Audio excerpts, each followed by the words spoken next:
मुलगी कमावते म्हणून बापाला लोक टोमणे देतात, याचाच राग मनात धरून बापानेच आपल्या मुलीचा खून केलाय. हो, ऐकून धक्का बसला ना? दिल्लीच्या जवळ असलेल्या गुरुग्राममध्ये ही आश्चर्यचकित करणारी घटना घडली आहे. राज्यस्तरीय टेनिसपटू राधिका यादव हिला तिच्या स्वतःच्याच वडिलांनी घरातच गोळ्या घालून तिची हत्या केली. 10 जुलै 2025 सकाळची वेळ होती.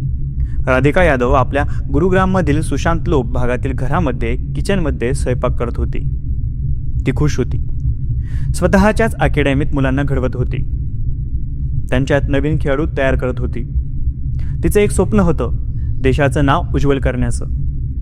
पण त्या दिवशी घरात मागून तिचे वडील दीपक यादव आले आणि त्यांनी पाठीमागून तिला गोळ्या झाडल्या. राधिकाच्या पाठीवर गोळ्या लागल्या. किचनच्या भिंतीवर तिचं रक्त उडालं. आवाज असा आला की घरातल्या माणसांना वाटलं किचनमध्ये कदाचित काहीतरी पडलं असावं. पण नाही, हा आवाज होता गोळ्या चालण्याचा आणि एका मुलीच्या श्वासाचा शेवट होण्याचा. राधिकाची आई मंजू यादव आजारी असल्यामुळे बेडरूममध्ये विश्रांती घेत होती. तिला आधी काहीच कळलं नाही, पण काही सेकंदात आवाज झाल्यावर ती ओरडली.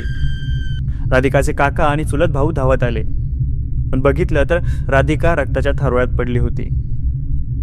पोलिसांनी तपास केला. तेव्हाच या घटनेचा अधिक भेदक तपशील समोर आला. आरोपी वडील दीपक यादव यांनी पोलिसांकडे खुलासा केला. राधिकेच्या कमाईवर लोक सतत टीका करायचे. माझा पुरुषार्थ कमी असल्याच्या टोमण्याने मी मानसिक ताणात गेलो आणि रागाच्या भरात तिला गोळ्या झाडल्या.